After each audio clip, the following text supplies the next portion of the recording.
Hello, welcome to KV Globe. Myself Kavya Singh. आज की class में हम 12 जनवरी 2023 का करंट अफेयर डिस्कस करेंगे। और आज की क्लास में जो हमने क्वेश्चंस कवर किए हैं उनके इनसाइड टॉपिक हैं: विश्व हिंदी दिवस, यंग प्रोफेशनल्स स्कीम, खाद्य मूल्य सूचकांक, सैन्य टैटू और जनजातीय नृत्य महोत्सव, world habitat awards 2023, Chandrashekhar Azad की स्मृति में संग्रहालय, हिमालयी क्षेत्रों में अभियान के लिए मानव रहित यान, भारत का पहला तैरता कोयला गैसीकरण उर्वरक संयंत्र। इन सारे टॉपिक से रिलेटेड जितने भी इम्पोर्टेंट क्वेश्चंस बनते हैं वो सारे कवर किए गए आज की क्लास में, जो कि एग्जाम के लिए मोस्ट इम्पॉर्टेंट है। इसलिए ध्यान से आप लोग पूरी क्लास देखिए, सभी के लिए इम्पोर्टेंट है। जो भी किसी भी एग्जाम के लिए प्रिपेयर कर रहे हैं जिसमें भी जनरल अवेयरनेस से करंट अफेयर का पोर्शन आता है, उन सब के लिए क्लास मोस्ट इम्पॉर्टेंट है। और क्लास स्टार्ट करने से पहले आपके लिए एक क्वेश्चन है कि आईपी का पूरा नाम क्या है, यानी कि आईपी का फुल फॉर्म बताना है आपको। इसके 4 ऑप्शंस दिए हैं, इसमें जो सही फुल फॉर्म है उसका कमेंट बॉक्स में कमेंट करके आंसर बताइए आप लोग। क्लास के एंड में इस क्वेश्चन को हम लोग डिस्कस करेंगे। स्टार्ट करते हैं आज की क्लास। पहला क्वेश्चन है, कौन सी संस्था खाद्य मूल्य सूचकांक प्रकाशित करती है? खाद्य मूल्य सूचकांक यानी कि एफपीआई प्रकाशित करती है। एफएओ यानी कि संयुक्त राष्ट्र एजेंसी खाद्य और कृषि संगठन। सही आंसर हो जाएगा ऑप्शन सी। संयुक्त राष्ट्र एजेंसी खाद्य और कृषि संगठन ने अपना नवीनतम खाद्य मूल्य सूचकांक यानी कि एफपीआई प्रकाशित किया है, जो अनाज, वनस्पति तेल, डेयरी, मांस और चीनी की मासिक यानी कि जो मंथली इंटरनेशनल जो रेट्स होते हैं उनको ट्रैक करता है। दिसंबर में एफपीआई का औसत जो रहा है वो 132.4 अंक रहा है, जो पिछले दिसंबर की तुलना में 1% कम है। यानी कि जो पिछले दिसंबर में इसकी औसत रहा है उसकी तुलना में 1% कम रहा है ये। नेक्स्ट क्वेश्चन है, हाल ही में कहाँ सैन्य टैटू और जनजातीय नृत्य महोत्सव आयोजित किया जाएगा? तो ये जो सैन्य टैटू और जनजातीय नृत्य महोत्सव है ये आयोजित किया जाएगा नई दिल्ली में। सही आंसर हो जाएगा ऑप्शन सी, नई दिल्ली। ये 23 जनवरी को नई दिल्ली के जवाहरलाल नेहरू स्टेडियम में सैन्य टैटू और आदिवासी नृत्य महोत्सव यानी कि आदि शौर्य पर्व पराक्रम का जो है ये आयोजन किया जाएगा।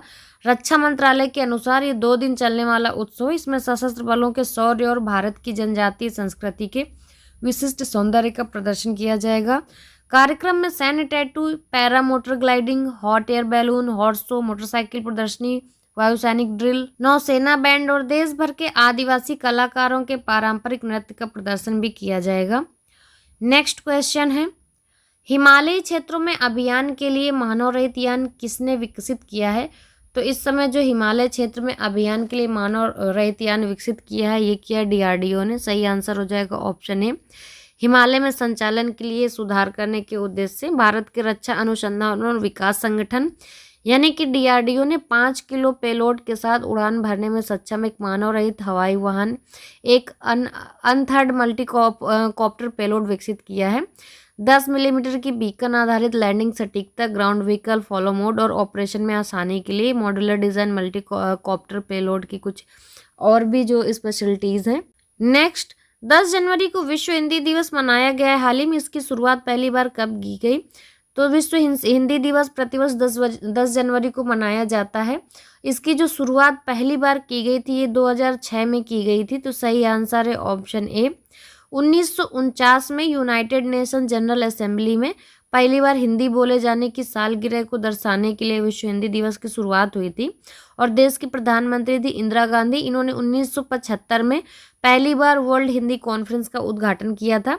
उसके बाद दुनिया के कई हिस्सों में वर्ल्ड हिंदी कॉन्फ्रेंस का आयोजन किया गया और 2006 में 10 जनवरी के दिन पहली बार विश्व हिंदी दिवस मनाया गया था। उस समय देश के प्रधानमंत्री मनमोहन सिंह थे।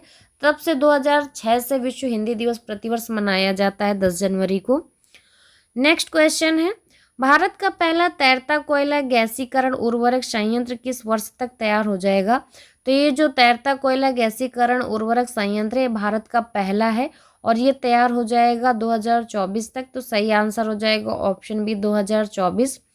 केंद्रीय स्वास्थ्य और परिवार कल्याण तथा रसायन और उर्वरक मंत्री डॉक्टर मनसुख मंडाविया के अनुसार ओडिशा में देश का पहला कोयला गैसीकरण आधारित तलचर उर्वरक संयंत्र अगले वर्ष अक्टूबर में तैयार होगा।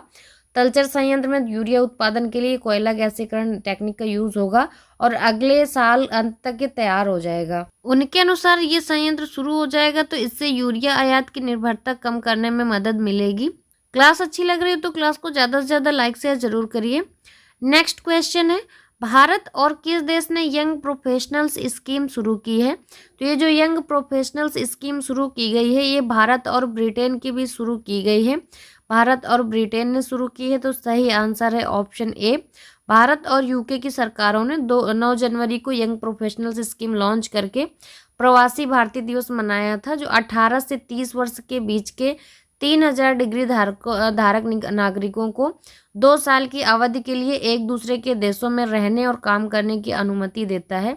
यानी कि जो 18 से 30 साल के लोग हैं वो 3000 जो भी डिग्री धारक होंगे वो 2 साल के लिए उनको परमिशन मिलेगी एक दूसरे के देश में रहने और काम करने के लिए। और इस योजना की घोषणा नवंबर में बाली में G20 शिखर सम्मेलन में की गई थी। नेक्स्ट क्वेश्चन है, किस राज्य ने जग मिशन के लिए यूएन हैबिटेट का वर्ल्ड हैबिटेट अवार्ड्स 2023 जीता है? तो ये वर्ल्ड हैबिटेट अवार्ड्स जो 2023 का है ये जीता है ओडिशा ने। सही आंसर हो जाएगा ऑप्शन ए। ओडिशा ने राज्य की जग मिशन पहल के लिए यूएन हैबिटेट का वर्ल्ड हैबिटेट अवार्ड्स 2023 जीता है।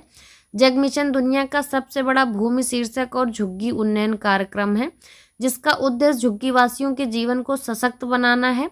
ओडिशा राज्य की सभी 2919 मलिन बस्तियों को अपग्रेड करने के लिए जग मिशन चलाया जा रहा है। तो इस जग मिशन के अंतर्गत 2919 मलिन बस्तियों को अपग्रेड किया जाएगा। नेक्स्ट क्वेश्चन है, चंद्रशेखर आजाद की स्मृति में हाल ही में उत्तर प्रदेश के किस शहर में संग्रहालय बनाया जाएगा? तो चंद्रशेखर आजाद की स्मृति में जो संग्रहालय बनाने की घोषणा की गई है ये उत्तर प्रदेश के उन्नाव में बनाने की गई है। सही आंसर है ऑप्शन ए। उत्तर प्रदेश के उप मुख्यमंत्री हैं ब्रजेश पाठक, उन्होंने कहा है कि उन्नाव के बदरका में शहीद चंद्रशेखर आजाद को समर्पित संग्रहालय बनाया जाएगा ताकि लोग उनके जीवन से प्रेरणा लें। तो उत्तर प्रदेश के उन्नाव के बदरका में शहीद चंद्रशेखर आजाद को समर्पित किया जाएगा संग्रहालय। नेक्स्ट क्वेश्चन है, पूर्व जस्टिस रंजन गोगोई ने हाल ही में किस राज्य के मुख्यमंत्री की डायरी का विमोचन किया है? पूर्व जस्टिस रंजन गोगोई ने असम के मुख्यमंत्री की डायरी का विमोचन किया है। सही आंसर हो जाएगा ऑप्शन बी असम। असम के मुख्यमंत्री हेमंत बिश्व शर्मा और भारत के पूर्व मुख्य न्यायाधीश हैं रंजन गोगोई।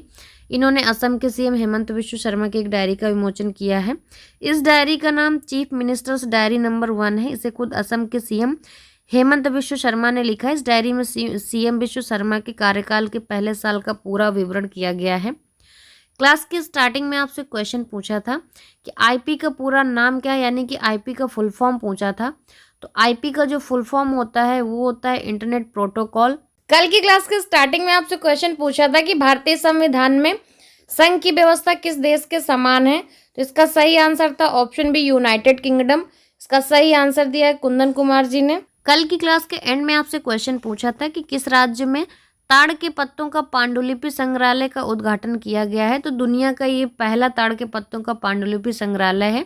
इसका उद्घाटन किया गया है केरल में। सही आंसर हो जाएगा ऑप्शन बी।